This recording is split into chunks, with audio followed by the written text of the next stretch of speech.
exploring the opportunities, challenges, and solutions for hypersonic flight. What is hypersonics? Hypersonics refers to speeds of Mach 5 or faster. To put that into perspective, hypersonic vehicles travel 5 times faster than the speed of sound, or about 1 mile per second. Hypersonic flight is typically achieved by specialized vehicles such as missiles, spaceplanes during re-entry, and experimental aircraft. One possible benefit of further developing hypersonic travel is making space more accessible and affordable.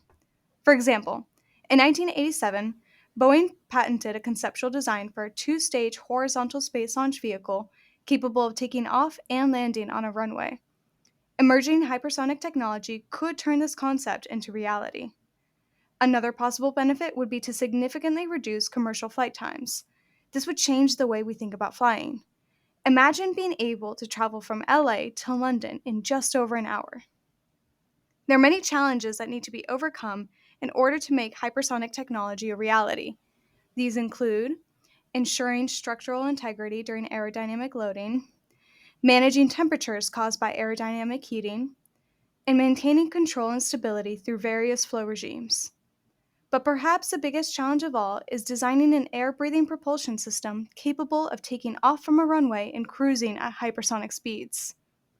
What is air-breathing propulsion? Air-breathing propulsion is characterized by its use of oxygen from the atmosphere to oxidize fuel, combust it, and accelerate it to create thrust. This differs from other propulsion systems like rocket engines, which carry their own oxidizer in addition to fuel. Why air-breathing propulsion? Air-breathing engines are significantly more fuel efficient than rocket engines.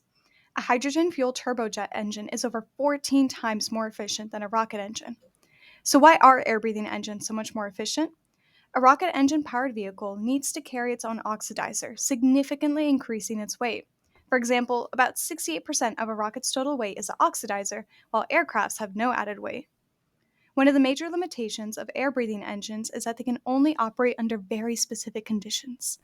A turbojet engine can only be used between Mach 0 and Mach 3. Given these bounds, it's impossible for a turbojet engine to accelerate an aircraft to hypersonic speeds. The ramjet and scramjet, however, can operate at hypersonic speeds. The drawback is that these types of engines can't operate until they're at supersonic speeds, specifically Mach 3 and Mach 4. This is the biggest challenge to overcome to make hypersonic technology a reality. How would we solve this problem? One possible solution is a common inlet and outlet dual flow path turbine-based combined cycle dual mode ramjet with rectangular to circular shape transition inlet utilizing rotating detonation combustion. Lockheed Martin's SR-72 is envisioned to use a similar system, turbine-based combined cycle propulsion, which merges a turbojet and dual mode ramjet. The turbojet is used at low Mach numbers, while the dual mode ramjet, which is capable of supersonic combustion, is used at high Mach numbers. These engines share a common inlet and outlet, but have separate flow paths. Depending on the aircraft's speed, a splitter will direct the airflow to the required engine. What's unique about our solution is that it incorporates two novel technologies, RCST and RDC. What is RCST and why is it important? The dual-mode ramjet requires a variable geometry rectangular inlet. RDC requires a circular combustor. These two geometries are inherently contradictory. As such, the engine needs to transition from a rectangular inlet to a circular combustor.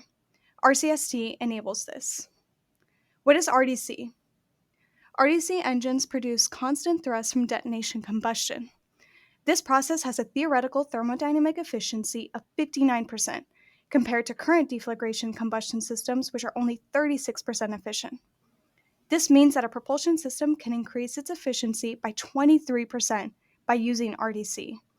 As a matter of fact, GE Aerospace recently demonstrated that a dual-mode ramjet can operate using RDC. This breakthrough has the potential to lower the operating Mach number of dual-mode ramjets, assisting in the turbine-based combined cycle mode transition. Developing an air-breathing propulsion system that incorporates these features would revolutionize hypersonic flight. It could enable a new age of aircrafts capable of taking off from a runway and cruising at hypersonic speeds. This development would have a profound impact, from affordable access to space to high-speed aircrafts that can travel the world in just a few hours. The United States finds its brightest future in investing in hypersonic technology.